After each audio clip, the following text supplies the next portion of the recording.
OffBeat Sports Podcast presented by Celsius. It's been a tale of two seasons for the Boston Celtics. I probably aged about 10 years just from that series. I'd probably compare myself to just a younger, smarter, more handsome, stronger Michael Jordan. Let's go Celtics.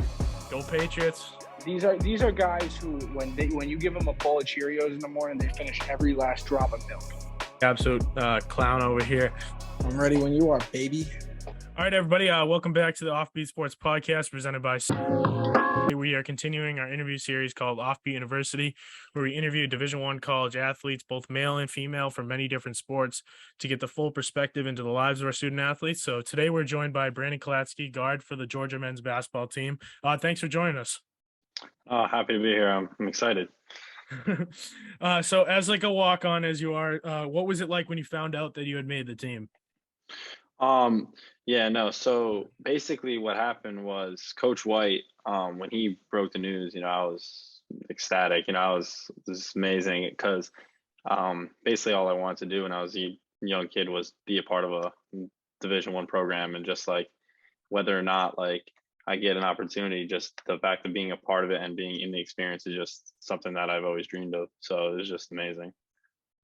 Yeah, and so during your recruitment and your college selection process, what stood out to you about Georgia that made you choose to go there and try and walk on versus going to a school where you could have been on the team already, where you recruited from? Yeah, so I always wanted to go to a large, SEC school, like a big school, and I kind of based my decision based off what my brother had said, because he walked on at University of Florida. So based off his experiences and what he told me, it was only good things, and I was just like, I want to be a part of that big culture experience. And it's University of Georgia, can't complain. I mean, it's like the campus is great. It's just it's an amazing vibe just being on campus and being around the school. I'm sure football games are a fun time. Oh yeah, they're awesome. So I know you're a freshman, you haven't been at Georgia for too long, but so far being around the team and getting to know Coach and your teammates, what has been your favorite part so far about playing for Georgia? It's gotta be, just like being around all the guys and like the locker room culture. Like we all get along so well. Like it's just even when we go to practice and we're all competitive, and there's like, whether it's like, trash talk or whatever, it's all in good nature and love. Like these practices and the scrimmages that like we've had, like they're just such a high level, and the competitive nature is through the roof. And then you go into the locker room and then you're back to joking around what you're just talking about.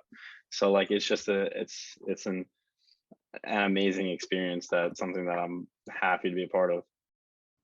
So obviously the goal is probably tournament and getting to that big dance. And but what are your expectations personally and for the team this season? I believe that we are going to be pretty good, and I think that as a team we could definitely make the tournament, and I think we can go far in the SEC. Obviously the goal is to win the SEC and make the Final Four, but like I don't think it's that far of a reach for us. And coming off like a poor year last year, like we're not expecting, like a lot of people don't expect a lot of us, but we know what we're capable of, and I think that we can definitely turn some heads this year. Hey, sleeper teams are probably the biggest thing of March Madness. You never know. Exactly. So being a high-level Division I athlete, as you said, Georgia in the SEC, there's a lot of great teams they're going to go against this year.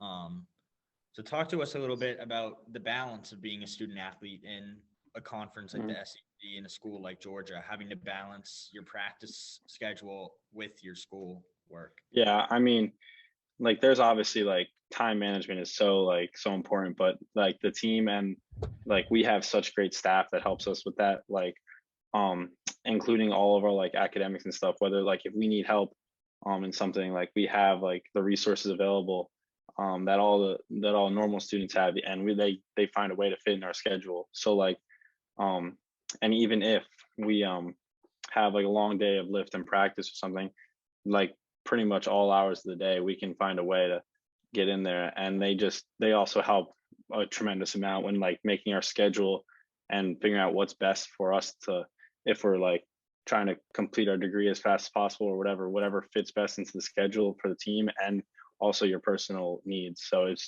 it's really, with this help of the staff, it's not that hard to do when you actually focus on it. So I'm assuming you have a good outlook on your schedule already. What do you have any games that you have circled that you're excited for? Any teams you're excited to go against? Well, I'm excited for a lot of games, but definitely Florida. Since my brother is still there, so I'm excited for that. And also, one of our beginning games against Wake Forest at Wake Forest.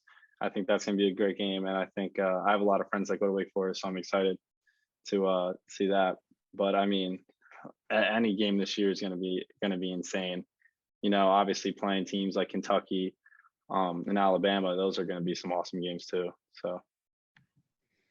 So one of the biggest things in college athletics from the last couple of years is the new NIL rules. So what are your thoughts on this, and do you plan to take advantage of it? I know you're early into your college career, but No, I think it's great. I mean, like college athletes, they're one step below professionals, so I don't see why they shouldn't be able to make money off what they were given. You know, they were given special abilities and entertain, like the ability to entertain. So why shouldn't they be able to get endorsements and compensation for entertaining and gaining like an audience of thousands of people?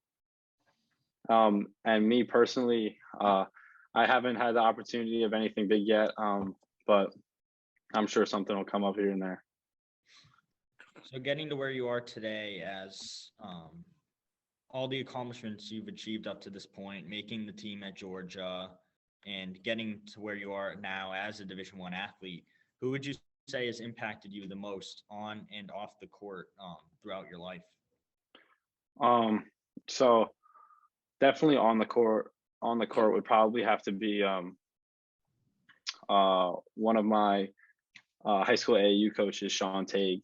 He actually, like, whether it would be during season or in the off season, I would be in the gym with him practically every day, and he helped me improve my game a lot, and also like the mental side of it. And off the court, just like pushing me and wanting to do my best would probably have to be my dad, because he's just he played basketball at Skidmore when he was in college, so he just basically like had that experience and wanted me and my brother to do the same thing. And so he'd been pushing me over from the start, even if I like gave backlash at first, and then I eventually like started listening to him, and he just was a great influence in my life. So I'm assuming you grew up a fan of the NBA and NBA players. So who would you say was your favorite player growing up, and who would you say you kind of model your game after? So I know y'all are gonna think I'm front runner, but I have ways to prove it. I am a Golden State Warriors fan, so I can get the jerseys out of my closet if I have to. But I feel that when I was like in like fifth grade, I got it was like fourth or fifth grade, I got like a Steph Curry. It was his rookie season. It's like an orange Steph Curry jersey, and I was like, and from then on, I was like a Warriors fan, second to the Celtics, obviously. Yeah, diehard Celtics fan. But then I used to get called a bandwagon all the time. Yeah, no. So probably Steph Curry is definitely like a player that I try my best to like model my game after, and his just ability of what he can do on the court.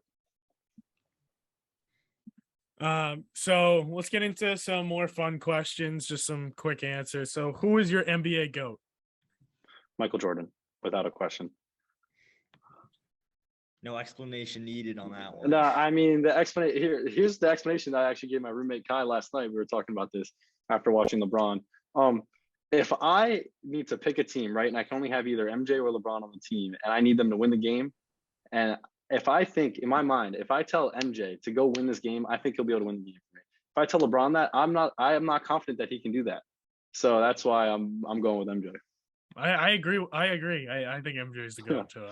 Yeah, I'm not a huge LeBron guy, and us here in Boston aren't huge LeBron people. So, what would you say your pregame hype song is? That one song that really fires you up before a big game. probably anything Uzi, but more specifically, like 20 minutes or EXO Tour Life. Those get me turned. Love is Rage 2 is always Yeah, for sure. So if you could have one celebrity come to watch you play, who would it be? Any celebrity.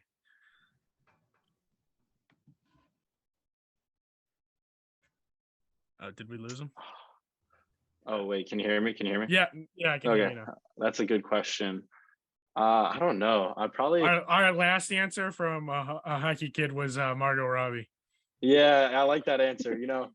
Considering that there's a high chance of my answer coming true, I would gonna say Livy Dunn because we play LSU, maybe there's a chance. So all right, you gotta like hit her up on TikTok right before. Yeah, like, it's actually hey. she was in Athens over the summer, I think. So I don't know.